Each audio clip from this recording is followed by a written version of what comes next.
Você está prestes a perder tudo devido à grande mentira do sistema. Enquanto espera outro colapso financeiro como o de 2008, ele já ocorre discretamente. O governo vai te dizer que a inflação é de apenas 3%, que está tudo estável, que a economia está forte. Mas se você faz parte da metade mais pobre, já sente a diferença entre o que eles dizem e o que é real, porque a sua realidade não é 3%.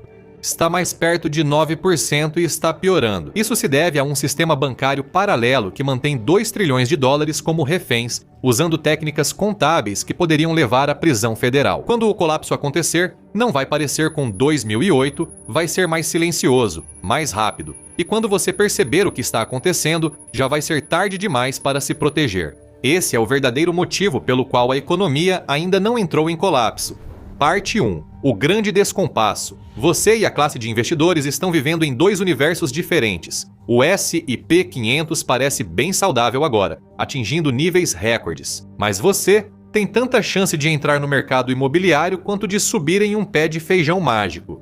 De acordo com a Fortune, as taxas de hipoteca nos Estados Unidos estão em torno de 7%, e você precisa ganhar pelo menos na casa dos 100 mil se quiser comprar uma casa com preço mediano. Esse preço é cerca de 422 mil dólares. 422 mil dólares. Você tem esse dinheiro guardado? Estatisticamente, com certeza não. O Fed diz que a poupança média dos americanos com menos de 35 anos é em torno de 20.500 dólares. 20.500 dólares, mas como os ultra-ricos distorcem muito essa média, bem mais da metade dos jovens americanos na verdade tem ainda menos do que isso. Parece um tapa na cara quando a maioria das pessoas está fazendo um orçamento cuidadoso só para conseguir se manter, tentando equilibrar o aluguel, as compras e o combustível, que parece ficar mais caro toda vez que você abastece. A relação entre o preço mediano das casas e a renda dos americanos subiu de 3,5 em 1985 para 5,0 em 2025. Em 1985, um trabalhador comum comprando uma casa era mais ou menos como investir em um carro de luxo. Em 2026, é mais como se um trabalhador comum comprasse um jato particular. A inflação está fora de controle, independentemente do que o governo afirme. A maior mentira é que esse peso é igual para todos. De acordo com a Allianz, os preços aumentaram 29% desde janeiro de 2019, com uma diferença persistente de 3 pontos percentuais de inflação, ou PPS, entre famílias de baixa e alta renda. Ainda mais preocupante, 1 em cada 3 famílias de baixa renda gasta cerca de 95% de sua renda com necessidades básicas. Considerando que grande parte da inflação está relacionada a necessidades básicas como alimentos e combustíveis, as famílias que mais gastam com esses itens são inevitavelmente as mais impactadas pelos aumentos de preços. Para pessoas com renda de elite muito acima da média, 16% de seus gastos são com bens e serviços não essenciais. Isso é um termo de contador para coisas que você absolutamente não precisa comprar. Compare isso com apenas 12% dos gastos das famílias de baixa renda. Esses preços são mais estáveis na inflação, então consumidores de alta renda sofrem menos, enquanto famílias de média e baixa renda sentem todo o impacto de cada desastre econômico. Hoje, para ter o padrão de vida da antiga classe média, é preciso ganhar como elite. Todos os cálculos mostram que pessoas da classe média baixa ou inferior estão lentamente indo à insolvência. Então, por que o governo e todos os grandes bancos agem como se tudo estivesse bem? Alguém está mentindo e estão ficando ricos com isso. Parte 2. O segredo dos 9%. Enquanto o governo geralmente está muito mais ansioso para direcionar sua atenção ao DOL ou ao S&P 500, o dado real em que precisamos focar aqui é o Índice de Preços ao Consumidor, ou CPI.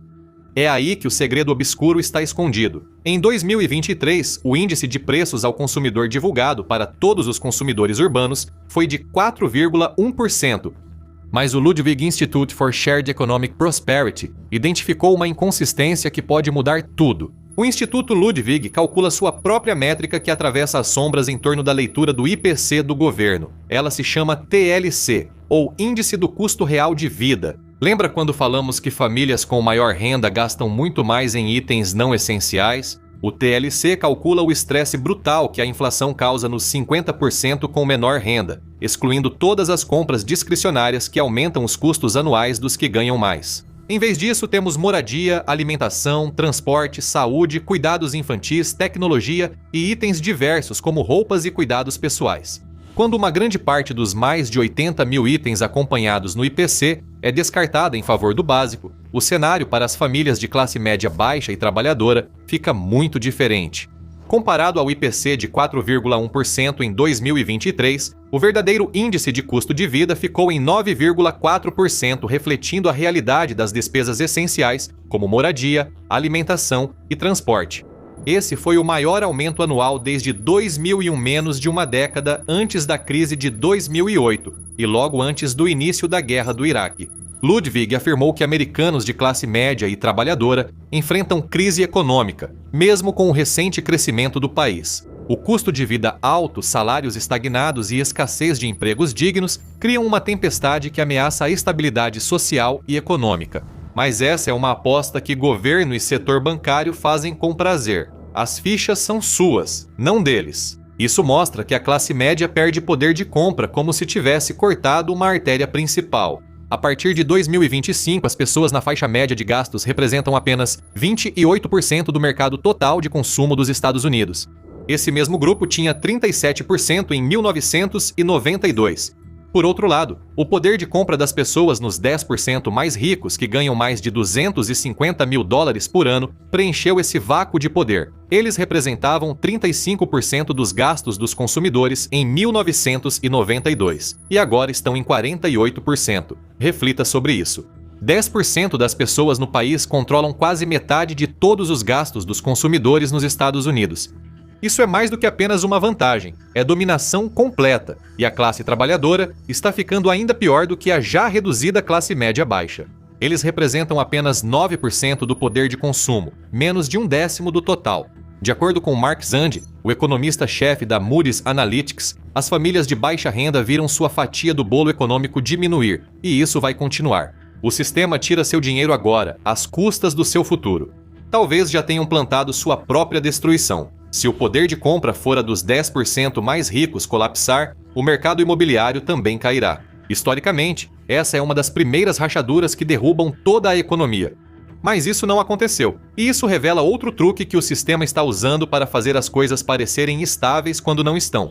Parte 3. O efeito algema de ouro. Uma das maiores mentiras sobre o mercado imobiliário é que altas taxas de juros derrubam os preços das casas. Taxas de juros aumentam na inflação e, quando altas, diminuem os preços das casas a longo prazo. Confuso? Perfeito. É isso que a indústria financeira quer. Taxas de juros mais altas fazem com que as casas fiquem mais caras, o que reduz a demanda. A demanda reduzida leva, teoricamente, a um excedente de oferta, o que, por sua vez, faz os preços caírem. É uma lógica econômica sólida, a menos que a oferta esteja travada. A taxa de hipoteca é um dos fatores econômicos mais importantes nos Estados Unidos. Uma variação de 1 ou 2 pontos percentuais pode gerar milhares em custos mensais extras para proprietários. A pandemia resultou em hipotecas com juros historicamente baixos, facilitando a entrada de muitos no mercado imobiliário e a preparação para futuras altas nas taxas. 52,5% tinham uma taxa de juros abaixo de 4% no segundo trimestre de 2025. As taxas dos novos empréstimos ultrapassaram 6% lá em 2022 e permaneceram relativamente firmes desde então. Para quem tem juros baixos, há incentivo para não vender, pois estão em posição confortável. Isso é chamado de algemas de ouro, uma situação favorável ao proprietário, que elimina o incentivo para vender. Quem está fora do mercado imobiliário não consegue entrar. A Agência Federal de Financiamento Habitacional estimou que o efeito de bloqueio impediu 1,72 milhão de vendas de casas entre 2022 e 2024. Esse é um pesadelo do qual não parece que vamos acordar tão cedo. Então, apesar da demanda menor, o preço é mantido artificialmente alto porque a oferta de casas está agora historicamente baixa, pelo menos 14% abaixo dos níveis pré-pandemia. E como resultado desses aumentos de preço, estamos até vendo casas listadas ficando mais tempo no mercado, 62 dias no final de 2025-2024. O economista-chefe da Cotality, Dr. Selma Rapp, afirma que a baixa oferta costuma gerar um mercado restrito, elevando o número de compradores em relação aos vendedores. Mercados com mais escassez de casas seguem com maior alta de preços, mesmo com desafios de acessibilidade. Para compradores de primeira viagem ou quem precisa se mudar, isso dificulta o acesso e impede a conquista da casa própria. Seja porque estão presos ou excluídos do mercado imobiliário, não há como negar que o público em geral está, em grande parte, travado. Mas isso é apenas uma peça do quebra-cabeça em um cenário maior e muito mais assustador. O risco de colapso econômico não simplesmente desapareceu após a crise de 2008, ele se transformou em algo ainda pior. Parte 4. A bomba relógio dos bancos sombra.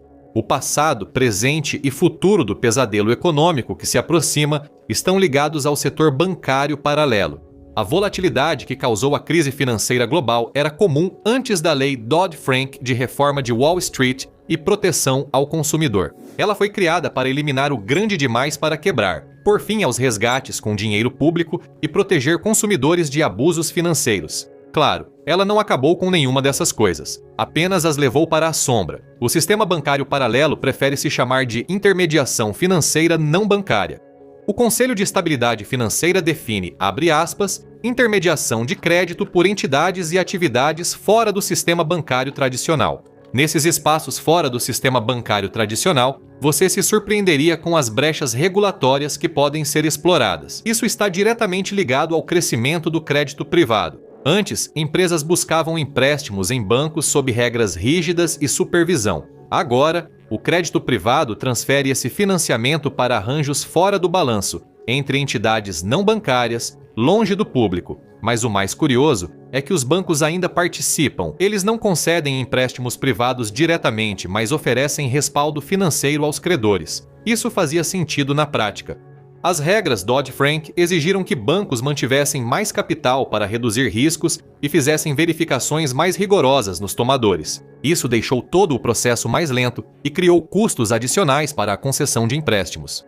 Esses não são problemas do crédito privado, o que é evidente. O setor agora atingiu a marca de 2,1 trilhões de dólares. E segundo previsões da BlackRock, deve chegar a 4 trilhões e meio até 2030. O grande risco aqui é que sem regulação e transparência, todo o mercado vai apodrecer de dentro para fora. O resto de nós será arrastado junto quando isso acontecer. Raghavendra Rao, professor de finanças da Universidade de Cambridge, afirmou: ninguém sabe o valor real dos ativos que eles possuem. São opacos. Nós não fazemos ideia do que está acontecendo lá dentro. Espero que não haja empréstimos ruins. Mas e se houver? A raiz dos empréstimos ruins que prejudicam a indústria de crédito privado em expansão é o método usado para avaliá-los, chamado Mark-to-Model. Esse método avalia investimentos com modelos financeiros, não pelos preços de mercado atuais. Isso significa que, em vez de ser uma ciência exata, muitas vezes há uma quantidade assustadora de suposições. Em um setor que está profundamente ligado à economia como um todo, parece quase que eles não têm ideia se as entidades para as quais estão emprestando vão ou não dar calote em seus empréstimos. E ainda existem camadas disso que nem sequer exploramos, algumas de alguma forma ainda piores do que as que já vimos antes. Esses bancos sombra fazem empresas inativas parecerem ativas ao criar e lucrar com uma nova forma de dívida insidiosa. Parte 5. A economia zumbi. Beyond Meat Incorporated, AMC Entertainment, Sunrun, Five9 Incorporated. O que essas empresas têm em comum? Elas são todas zumbis. Ao analisar fatos e estatísticas, percebemos que talvez estejamos em um apocalipse zumbi sem saber. Uma empresa zumbi é um negócio que mal consegue ganhar o suficiente para pagar os juros das dívidas. Para se manter de pé, ela precisa pegar novos empréstimos só para pagar os pagamentos antigos. Os custos de empréstimo delas são insanos, e a cada dia elas se aproximam um pouco mais da insolvência. Parece uma condição bem terrível para uma empresa estar.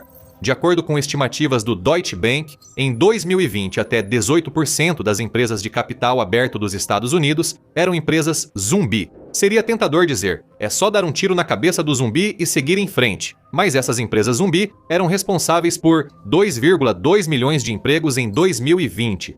Com o tempo e o aumento desse número pela inflação, haverá ainda mais empregos ligados a negócios insustentáveis e zumbis. A maioria dessas empresas precisa recorrer ao PIK, ou pagamento em espécie, planos de pagamento para tentar, em vão, acompanhar o aumento de suas dívidas. Em vez de pagar os juros em dinheiro, esses valores são adicionados ao saldo da dívida com os credores. Isso aumenta o tamanho da montanha de dívidas que eles têm, e muitas vezes garante um fim lento, mas certo. Com uma parcela tão grande da economia nessa situação, parece que estamos testemunhando uma demolição controlada.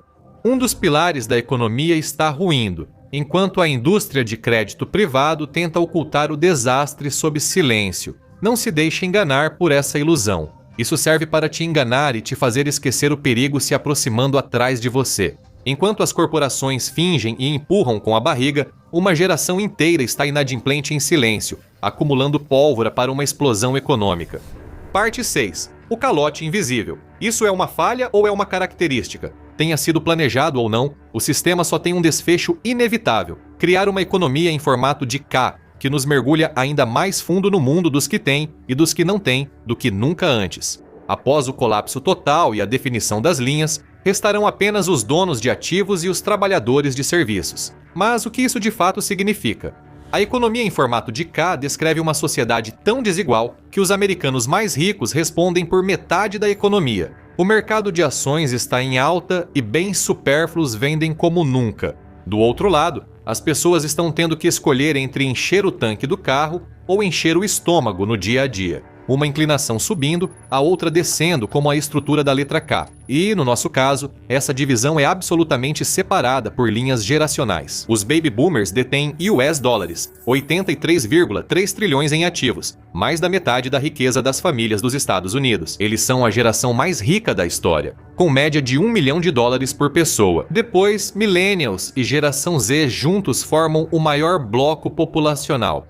Mas, juntos, eles têm 17,1 trilhões de dólares, apenas 10,5% de toda a riqueza dos Estados Unidos.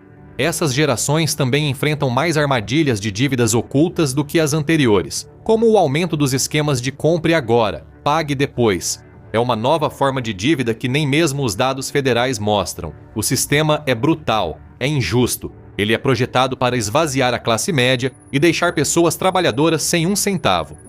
A menos que você vire tudo de cabeça para baixo e recomece do zero, sua melhor chance de sobreviver ao horror financeiro é colocar seu dinheiro onde a maré não alcança. Quais são esses lugares?